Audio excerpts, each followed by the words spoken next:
The world-famous Randolph Street Market Festival returns July 25th and 26th. One of the top flea markets in the country. It's a destination for antique and art collectors, designers, and anyone who loves hearing, "So what did you get there?"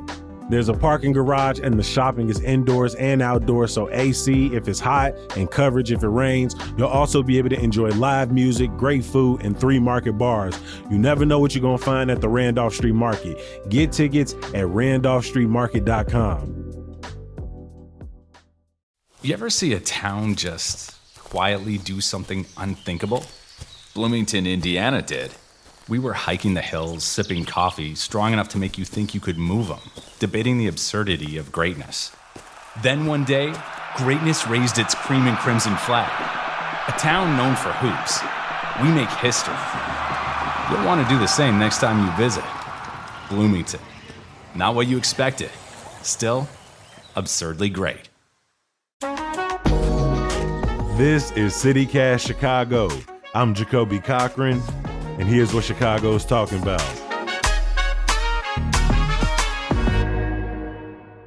So last week I was at the 61st Street Farmers Market and I stopped by Bill Coffee to grab one of my favorite breakfast sandwiches, the Early Bird. It actually was named the #1 breakfast sandwich in our CityCast Chicago Ultimate Sandwich bracket. But I'm about to visit some more farmers markets across the city, and so I need some more sandwiches and some more breakfast spots. Alex, what you got for me? Sandwich, I would need some time to think about that. If you're talking about breakfast overall, I have a total soft spot for Svea in Andersonville, home of the Viking breakfast. Get their special sweet Swedish sausage and the Swedish pancakes, which are basically just like crepes, but with lingonberry jam. Excellent. My all-time favorite. That is Alex Nicken with the Illinois Answers Project. Yadani, same question to you. I need a new breakfast spot, a breakfast sandwich. Where are you sending me? I really like Hero Bagel. I remember it from when I was a kid because it was like all on Tumblr. But they have really great bagel sandwiches and like matchas. Like they got a basic egg and cheese. They have their own spin on things. Like highly recommend. And I hear people say that they get the bagels from New York. I don't know if that's cap or not, but they're really good. I'm going to have to go figure it out. I would go try it because being a New York Jew, I'm like very, very like fussy about like, is this bagel really a good bagel? So I'll add it to my list. Go give it a go. I love it. And that's what people say. So. That is CityCast Chicago contributor Yadani Murillo. Today we're talking about Chicago's fiscal health heading into the budget season. ICE arrests are up across Chicago, and we're checking in on the city's tree planting efforts. Alex, you are always the person I bring in when I need to prepare myself for Chicago's budget season. And we've gotten some recent financial reporting that, I don't know, when I was going through, it felt like 2 steps forward on good news, 3 steps backwards on bad news. Can you kind of make sense of all of this? It seemed like Chicago had more money than it expected coming out of last year, but right now has less money than it expected. Yeah, what's so unclear about that? It has more and less money at the same time. Look, it is mixed. It's mixed news is what I will say, which is maybe better than what we were fearing, better than maybe we had around this time last year. We had some news come out sort of pertaining to like the past, present, and future of Chicago finances. So starting with the past, what you're referring to is the city's annual comprehensive financial report that comes out every July 1st, which is basically a retroactive look back at last year. How did we do in terms of like actual costs and expenses? And that was mostly good news. The city ended 2025 with $219 million more than it had anticipated, a sort of surplus. And a lot of that came down to some revenues collecting better than they had anticipated, some departments that were spending less than they anticipated, although a lot of that was like on services that like homelessness and domestic violence that we'd like want them to be spending money on. So a little mixed in that sense. But the other side of that, of the city also not having money, is in reference to the city's what's called its unassigned fund balance, which is basically its sort of like pot of unaccounted for money at the very end of the year that it could tap into in an emergency. And that you would want to be like pretty healthy. Unassigned fund balance is specifically, it's kind of a more narrow designation of like, here's a side pot of money that like we just have that isn't allocated to anything. And it raised a lot of alarms last year when that unassigned fund balance was zero. And so there was some reporting originally out when it came out this year, like, oh, it's $52 million. Now it's something. That's good. Still not great. No, it turned out we were misreading that. It's negative $52 million. How does the city have negative $52 million in a fund balance? I don't know. My numbers are all made up. It's not real. Is there any sense of what that $52 million was spent on? It is basically a combination, city budget officials say, of tax collections being late, property tax collections being late last year, which we remember, and the result of the fact that the city had to borrow money to pay for retroactive pay raises for firefighters, which was also a kind of sketchy budget move that they got some flack for. So that was sort of the past. And then moving into the present, the city came out with a mid-year checkup on 2026 of like, this is how we're doing so far.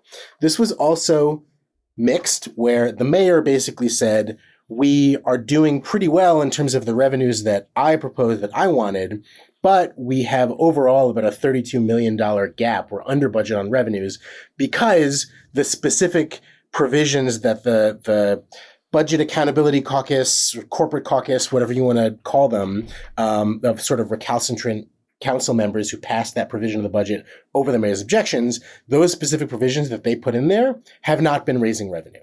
And that in itself has led to a whole bunch of finger pointing about why that is. As you look through the reporting, does the mayor's, as you call it, finger pointing towards city council and the alternative budget not delivering on its initial prospects, does that hold weight, or is it a combination of things? I would say it's a combination. I mean, this has been a frustration of that caucus of 29 or 30 alders who, since the beginning of the year, they have been furiously trying to hold city officials' feet to the fire, being like, hey, I know you didn't want us to add this provision saying that we were going to sell city debt and raise money that way, but like, it's in the budget. We legislated it. You have to do this. And so for the city officials to kind of drag their feet and say like, well, we don't really know how, this isn't really feasible. It's sort of like, who do you want to assign that blame to? Should it be the city officials who are like, they're ignoring their orders from the city council that should carry legal weight? Or are they being vindicated and like, look, this was just not really doable in the first place? And I think it really just speaks to the tension naturally and the pitfalls that will come up from the city council trying to pass a budget against the collaboration or against the wishes of the administration. Because at the end of the day, the administration is the people who are going to be carrying this out. And so that kind of tension is not going to be conducive to good operations. But then, of course, the other question is like, how do you compare this against the like counterfactual of the corporate head tax? We don't know what that would have looked like, and we'll never know at this point. All right, so that is past and present. What does the future look like for Chicago's, not only its budget, but its overall kind of fiscal health?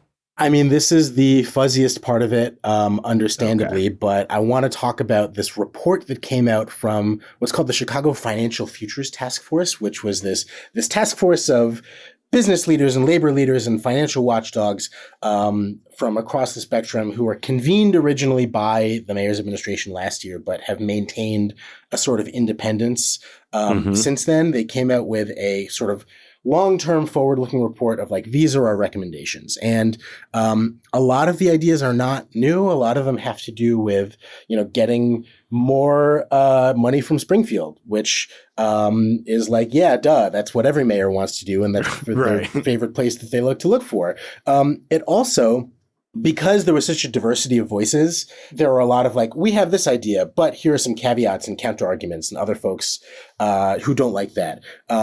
A lot of them are like, hey, we think that you should renegotiate contracts with unions so that unions are getting less benefits. Counter argument from the unions: no, don't do that. We don't like that. What? The one exception I want to point out that everyone in that task force seemed to agree on is like, please just put the property tax escalator back in that Mayor Lori Lightfoot in. This is tying property taxes automatically to inflation. Mm-hmm. It would it's smart. It makes sense. It's responsible. Just please put aside the political pressure and do it.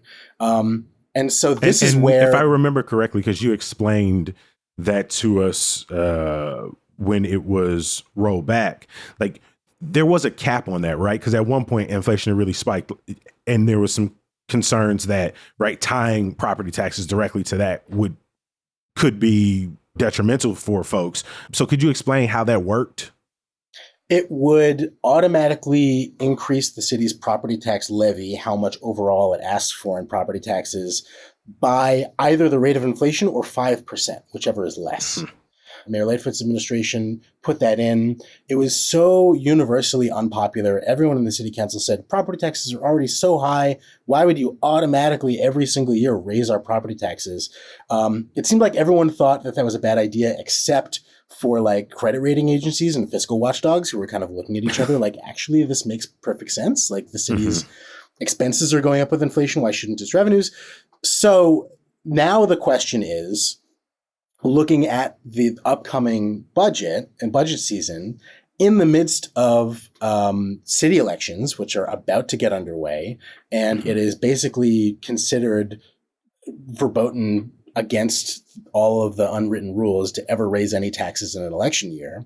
And also, you know, specifically with all of these mayoral candidates coming out and saying, believe me, I'm going to be the one to fix the city's finances. It really, I think that we need to be asking tougher questions of them of like, okay, how are you going to balance the budget without raising any new taxes and also grow the size of the police department and all of these things? And they're all going to be like, no one wants to be the one candidate who says, yes, I will consider raising property taxes sometimes. There's going to be tremendous pressure, just like there was in the last election, to say, I will never, ever, ever touch property taxes no matter what, not know how.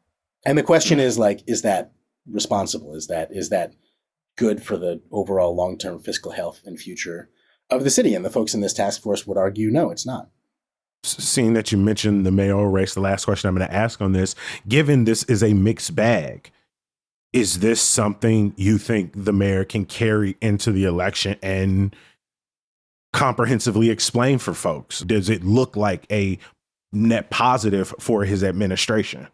Maybe. I think that there is a positive story that you can tell here. You can say we've passed 4 balanced budgets without ever raising the property tax levy. Does it cloud that the last budget was passed against, over his opposition? Yes. He could say like, hey, our pension funds are in a more stable and healthy place than they were 10 years ago, even though they're still really, really bad. They're at like 28% instead of 22%, which is like, pop the tiniest bottle of champagne for that.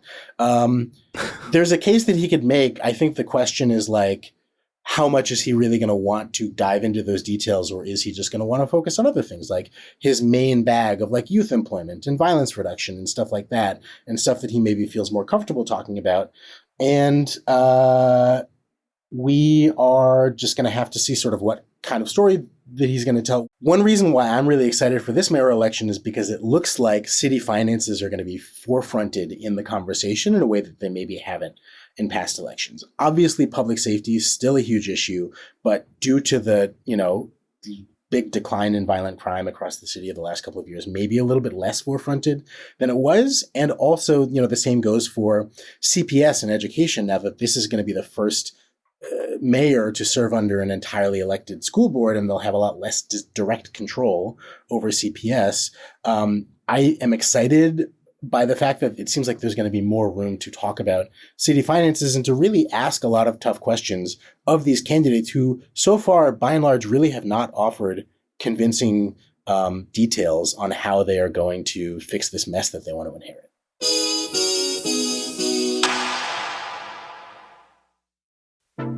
The Taste of Chicago is back in Grant Park, y'all, and it's going down July 8th through the 12th. That's Wednesday through Sunday. You heard me. That's 5 days of celebration that bring the whole city out of towners. We all together out there celebrating the city, footworking.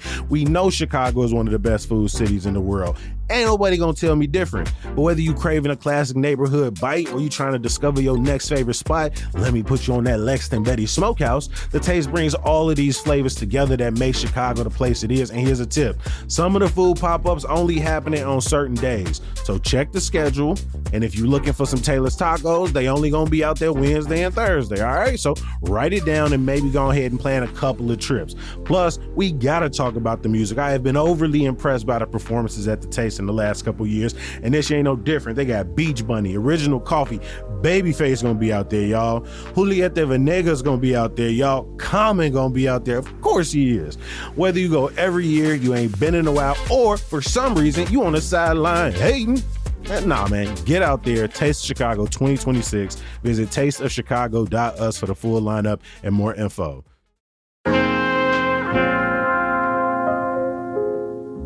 This one is from my wine aficionados and my nature lovers out there.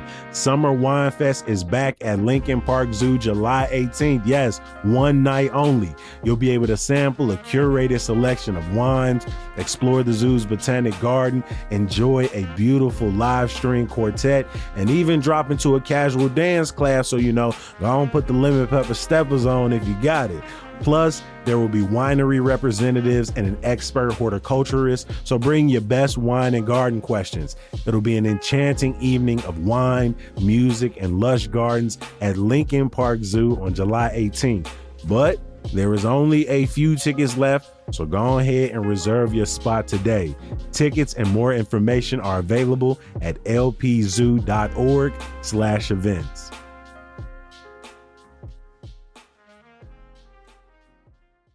Yeah, Danny, something we have tried to remind listeners day in and day out is though we are not in the height of Operation Midway Blitz, ICE presence, Department of Homeland Security agents in our city has never stopped, and those arrests have continued. What do we know about recent arrests in the city? So in June, legal advocates received 170 referrals for immigration-related legal assistance, which is up from 100. It was 100 in May, and and then it was 170 in June. And this is data coming from the Resurrection Project, which, if you all are not familiar with, is a wonderful organization that is based in the Pilsen area that focuses on helping to create community for immigrants, as well as just providing resources, legal-wise, housing, basically most things that people would need. So that's the data for what's happening in Chicago currently. But even prior to that, I noticed the increase myself just 2 days ago on 59th in California, which is literally my neighborhood. There was like a very significant presence on the street. My neighbor / hairdresser took a video of what was happening, and it literally was a woman with her baby in a car, and they took a video of it, and ICE was basically like just hounding this poor woman and her infant child. Just, what are you doing? What's happening? And I'm not sure on the entirety of what ended up happening, but I do know that at least one person was detained in this recent holding that happened just 2 days ago. Midway Blitz officially started at the end of last year in September.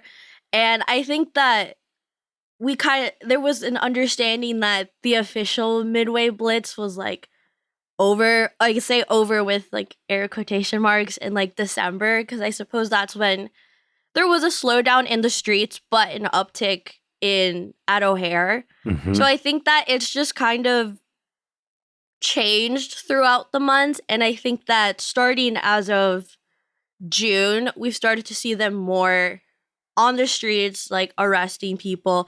But even then, people are saying that that's not the full amount, which honestly, I believe it. Like, I think that the numbers are definitely somewhere like up there. But as other organizations believe, and honestly, I do as well, the numbers are probably more. 100%. Over a 5-day period in June, there were 10,000 arrests made across the country. And Chicago is seeing those upticks as well. There was in May, local groups verified around 45 arrests. That doubled from April. And according to Evelyn Vargas, the development organizer for Organized Communities Against Deportations, that number is going up in June. And I want to remind people what some of those numbers looked like back in September, October, and November, where in September, you saw 760 people arrested across the state, 2,000 in October, and then 800 in November, with about 90% of those concentrated in Chicago. 60% of those people, of course, they were spouting, they're going after the worst of the worst. 60% of those people, no criminal record. Another 23% had pending misdemeanors, which is why you saw a lot of arrests at courthouses, which we continue to see now. Some 50% of the people arrested were immediately deported. And I'm able to give you a lot of these numbers because of local Chicago investigation teams who, put in the Freedom of Information Acts to get these numbers and still didn't see it until around April of this year, right? 5-6 months after the height of Operation Midway Blitz. So all of the numbers we're reporting today are very much likely to change in the coming weeks and months. And so, Yodani, what are some ways people can stay safe? Because unlike September, October, and November, there aren't all of those like flashbangs in neighborhoods, agents hopping out of trucks in the exact same ways. They are harassing street vendors more and more. So their presence on the street is picking up. We do have a lot of wonderful local rapid response teams. I specifically tune into Southwest Rapid Response and Pilsen Buño, but you can find your local response team on ICIRR, the Illinois Coalition for Immigrant and Refugee Rights. So you can go on there and find like your neighborhood rapid response. So I've been trying to keep up with those, and I think a lot of people have as well, but we can't be everywhere. And I think that it's probably even harder for people that live in like the suburbs or rural areas because there's just not as many people around at all times as there are in the cities. So I definitely think that those numbers are not totally true, but that's not people's fault. That's just the way things are.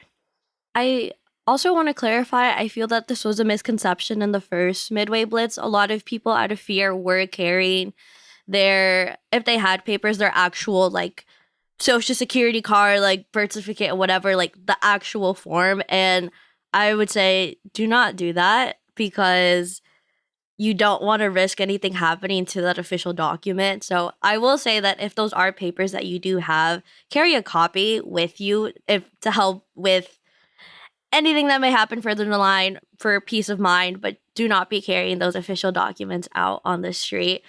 I think as well, it sounds almost dystopian to think this way, but if you are somebody that you fear are at risk of any of these interactions, I do believe that it's important to have a backup plan, they're called like deportation safety plan with the people in your life, your family members, partners, friends, whoever is there with you. Try to keep tabs on each other. I think that especially now, it's really important to be there for each other as a community, check up on each other, make sure that you have plans in place, resources in place, just at your availability so that if it ever happens, you're ready. As ready as you can be. And as always, I feel like I emphasize this, I think, in most episodes. I do. And it is because I do care so deeply about it. Like, you have to find ways to keep up the joy. Like, that's genuinely my priority in life. And I think that that's part of what community is finding those people that can keep your spirits up when these things are so scary, because there is so much happening and it's so easy to get overwhelmed with everything. So for your mental sanity, find the people that care for you and lean into them and try to keep your head above water by finding the joy in the things that you can. To learn more, please check the link in our show notes. Support organizations like the Street Vendors Association of Chicago, the Resurrection Project. Remember, one of the hardest parts of this work is locating people who have been arrested because of the varying federal policies around bond. It takes a lot of work to file petitions on people's behalf, to connect them with their paperwork, the necessary legal aid that they need.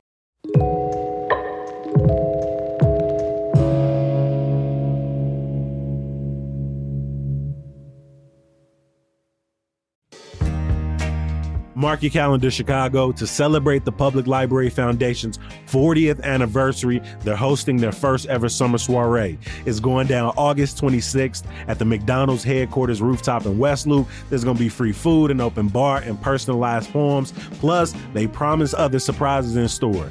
And maybe, just maybe, your favorite host will be in the building. The theme is 40 and bolder, to celebrate the foundation's 4 decades of impact, building up Chicago's libraries into one of the city's most amazing resources. And your $100 soiree ticket goes towards funding lifelong learning programs like free homework help, teen internships, and digital skill classes for adults. The event is 21 and over, so don't miss the opportunity to connect with fellow library lovers over a themed cocktail. Buy your tickets at bit.ly/CPLF Summer Soiree. We've also got the link in the show notes.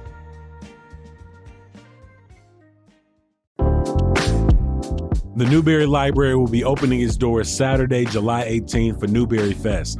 It's a free open house where visitors can see exhibitions, take a tour, join a workshop, and browse a used book sale.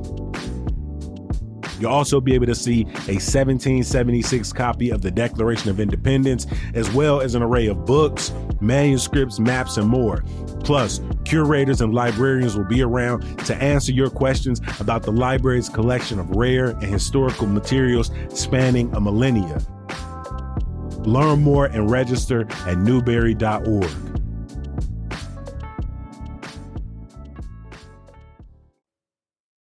Every episode of CityCast Chicago ends the same way, and that is with some good news.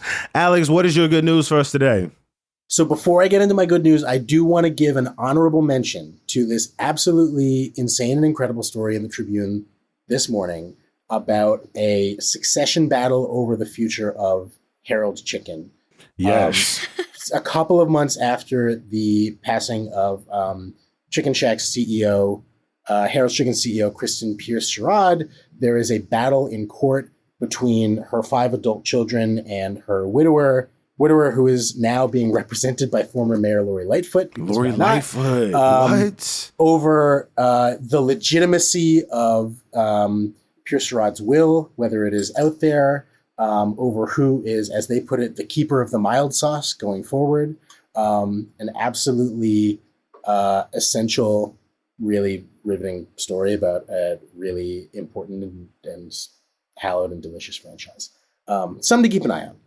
We gonna continue to follow that one for sure. My good news, and again, it's maybe a little bit mixed, not entirely good, but wanted to bring some attention to a big project that I and my colleagues Bingwei Huang and Andrew Adams published the other week at Illinois Answers Project, where we took a really detailed look at the history of the last 5 years, or 4 years technically, when after the city promised this really big, ambitious plan to plant 75,000 new trees in the neighborhoods that needed them the most. They identified this very real disparity among which neighborhoods have trees and don't, and went through the reasons why that is such an issue and has many like knock-on effects.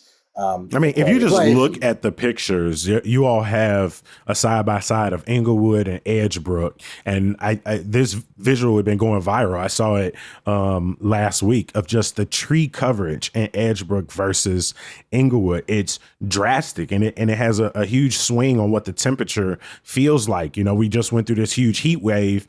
That felt a lot worse in neighborhoods without this type of tree coverage. 100%. And it's very easy for trees to get sort of shunted from larger conversations about city policy of like, I'm focused on crime and economic justice. Why are you talking about trees? Mm-hmm. But we know that a tree has a small positive effect on like a dozen different categories. High among them is how cool is your summer going to be, which means, how low is your AC bill going to be? It has effects on air pollution. More trees means there's going to be less flooding because of all those roots sucking water out of the ground. I mean, tree canopy presence has been positively correlated with property values and negatively correlated with crime. And so when you have some neighborhoods like Edgebrook that have like 50 to 60% tree canopy, and other neighborhoods like Englewood that have like 10 to 20% tree canopy, that's a really meaningful disparity, and one that the city really set about trying to be intentional about fixing over the last couple of years. And the goal was to plant 75,000 by 2027, right? Correct. 20, which is a lot more than they would. To put that in perspective, Cole Stoller, the commissioner of the city's streets and sanitation department, told us that under the previous system, they could reasonably expect to plant about 20 to 25,000 trees during that time. And also keeping in mind that the city loses about 5 to 10,000 trees every year to damage and disease naturally. So if you're not making an affirmative effort, you're going to lose canopy, which is what the city did under ROM when the Department of the Environment did not exist and there was just no attention really placed on planting. So we went back through all of the data and mapped it out and tried to answer, did the city do this work, set out what it wanted to plant all of these trees? And the answer is kind of. On the one hand, well ahead of schedule and its overall goal of planting 75,000 over 5 years. In fact, at the beginning of this planting season in 2026, they had already planted like 68,000. Okay. So they're well ahead of their goal. And then the question is, did they plant them equitably? And this is where the answer is really kind of. If you look at the ward by ward map, a lot, like tens of thousands of new trees went to the south and west side in the neighborhoods that really needed them. But if you look at the census tract level, which we did, you'll find that it was a lot more uneven, that there were a lot of neighborhoods that desperately needed new trees that got new trees, and a lot of other neighborhoods that desperately needed new trees that did not get very many new trees. And importantly, there were a lot of neighborhoods that already had a ton of trees that got a ton more trees because of a huge function of the way that you get new trees in the city is so that you have to request them.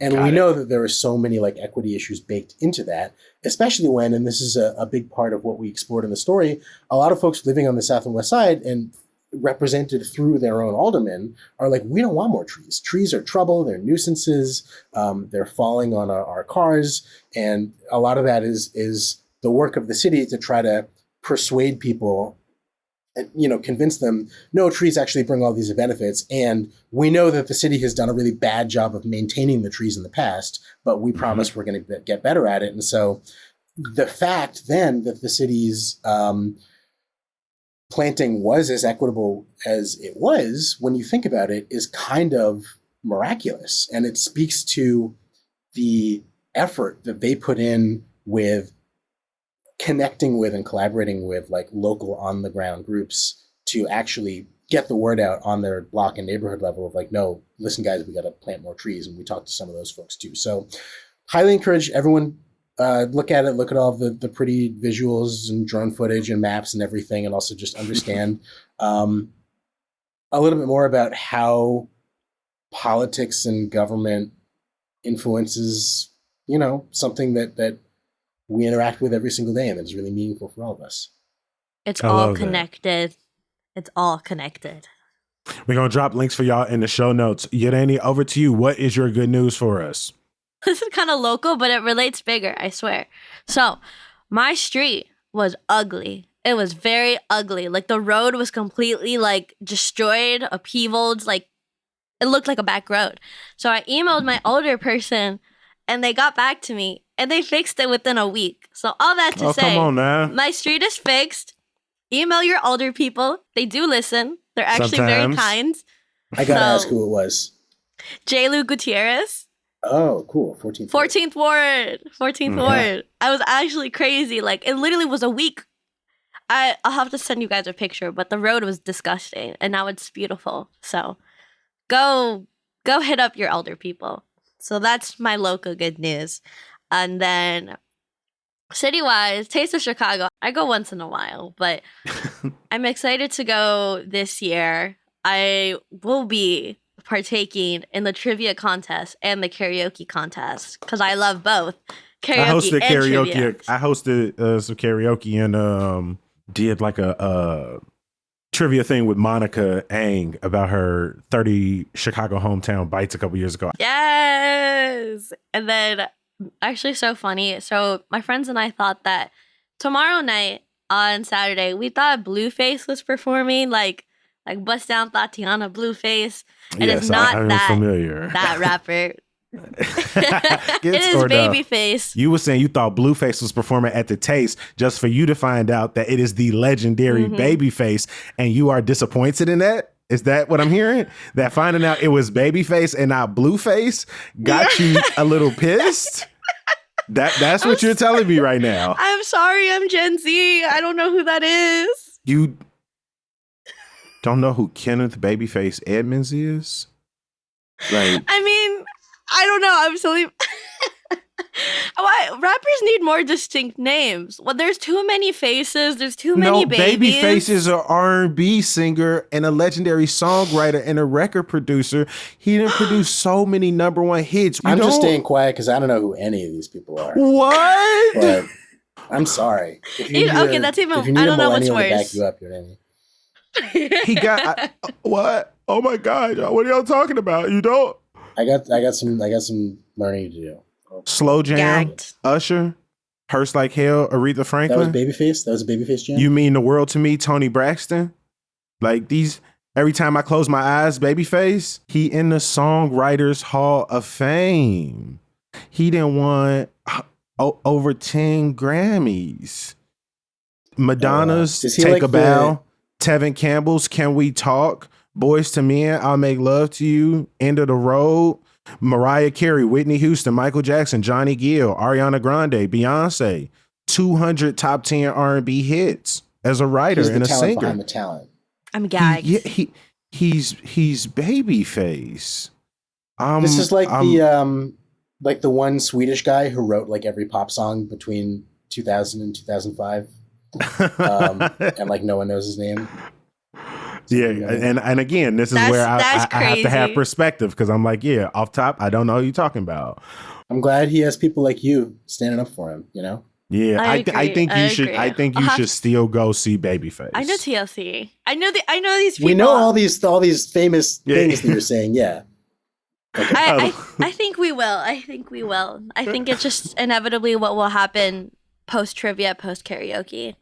I'm going to wrap up our good news because this weekend I'm going to be at the House of Blues Foundation Room for karaoke storytellers. And then Monday, I'm going to be at the Den for the Moth. I got links to both shows in our show notes. I want to give a huge thank you to our guest today, contributor Yireni Murillo. Thank you for stopping back with us. Always here for a good time.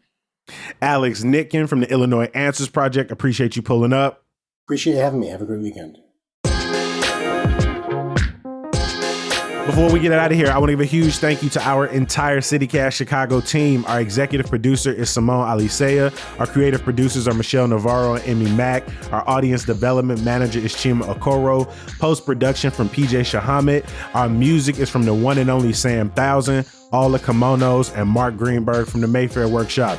We are going to be back bright and early on Monday. Hopefully you'll join us. I'll talk to you then. Peace.